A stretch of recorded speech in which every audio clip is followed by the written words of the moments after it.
Baik, Assalamualaikum. Assalamualaikum warahmatullahi wabarakatuh.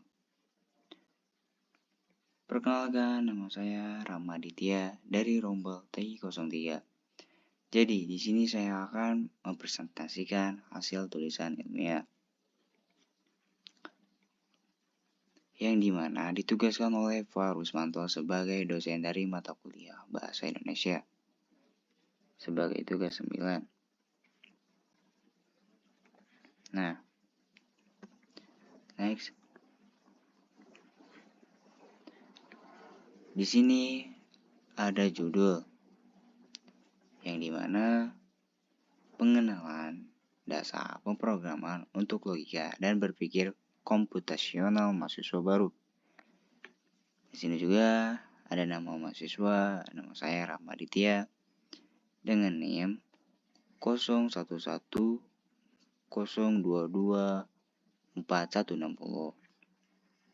Oke, next. Nah, di sini ada latar belakang yang pendahuluan yang dimana komputer merupakan salah satu keterampilan dasar yang wajib dikuasai oleh mahasiswa. Nah, di bidang teknologi khususnya yang berkaitan dengan pengembangan perangkat lunak. Nah, di STTNF ini pengantar ilmu pemrograman menjadi salah satu mata kuliah yang diberikan pada semester pertama sebagai fondasi bagi mahasiswa untuk menguasai konsep-konsep dasar yang akan digunakan dalam pengembangan perangkat lunak. Oke, next. Rumusan masalah dan tujuan yang dimana pengenalan dasar pemrograman dapat membantu mahasiswa baru dan mengembangkan kemampuan berpikir komputasional dan logika pemrograman di semester pertama. Nah, dan ada juga tujuan.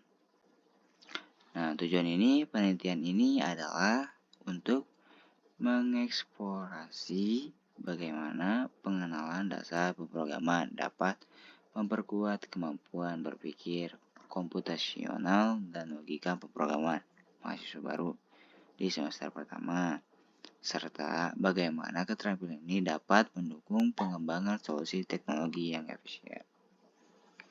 Oke, next. Nah, di sini ada metode pengumpulan data. Ada 3 poin. Yang pertama, kuesioner.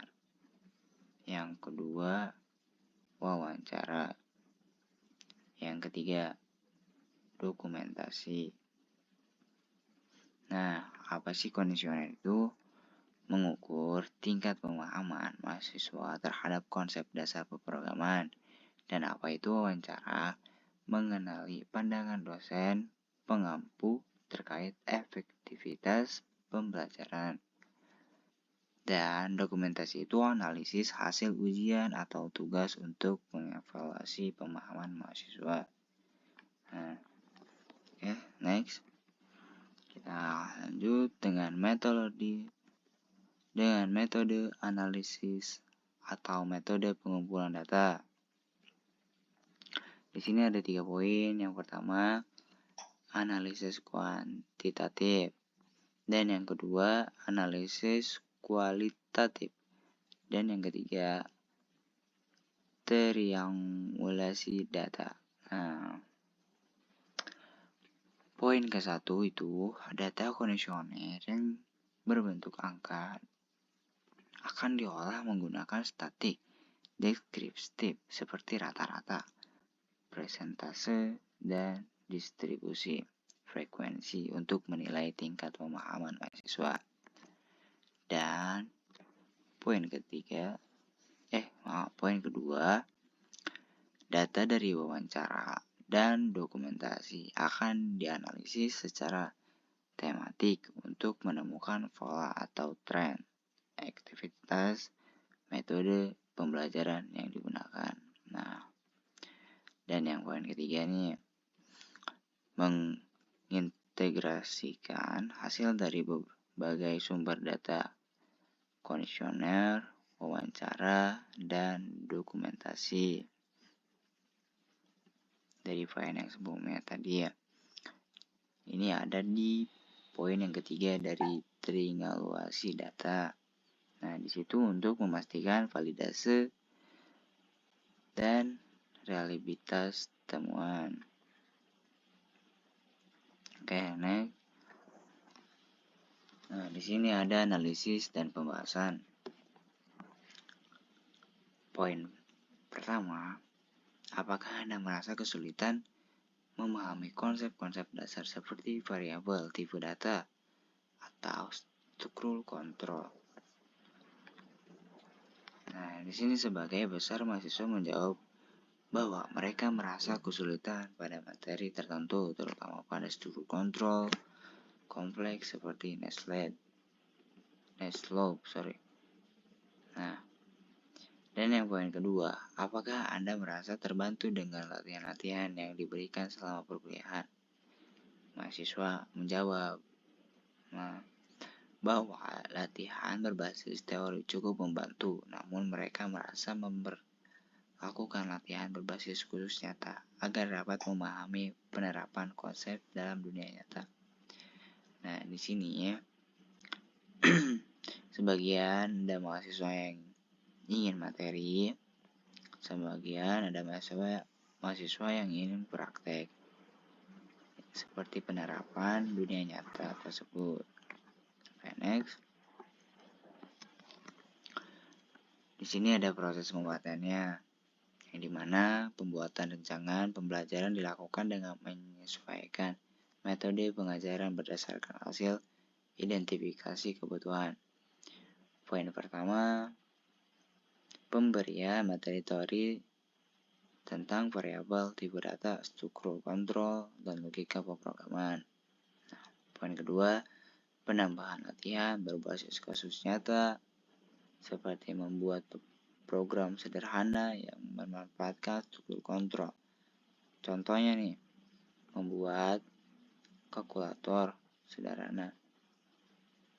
Nah, dan ada juga poin ketiga nih, penyediaan alat bantu visualisasi seperti diagram alur untuk membuat mahasiswa memahami struktur kontrol kompleks seperti Netslope. Nah, oke, next.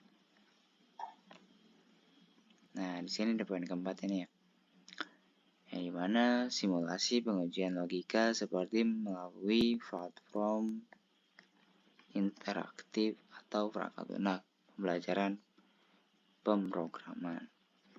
Nah, langkah-langkahnya ini dirancang untuk mempermudah mahasiswa memahami logika pemrograman secara lebih sistematis dan praktis. Oke, next. Nah, di sini ada proses pengujian. Pengujian dilaksanakan atau dilakukan dengan mengevaluasi pemahaman mahasiswa melalui. Nah, di sini ada tiga poin. Ada kuesioner, ada latihan berbasis kasus nyata, dan ada juga ujian praktek. Nah, apa sih kuesioner itu? Kuesioner diberikan setelah setiap sesi pembelajaran untuk mengukur tingkat pemahaman mereka terhadap materi yang diajarkan. Dan latihan berbasis kasus nyata tuh poin kedua. Mahasiswa ini diminta menyelesaikan masalah pemrograman sederhana seperti implementasi Netslope. Nah, poin ketiga, ujian praktik. Nah, ujian ini menguji kemampuan mahasiswa dalam menerapkan konsep dasar seperti variabel, tipe data, struktur kontrol, dan logika pemrograman. Oke. Sini ada evaluasi. Nah, evaluasinya Mahasiswa diberikan kuesioner untuk mengevaluasi efektivitas pembelajaran. Materi yang disampaikan sudah cukup membantu dalam meningkatkan pemahaman konsep dasar. Oke, next. Nah, di sini ada kesimpulan saran.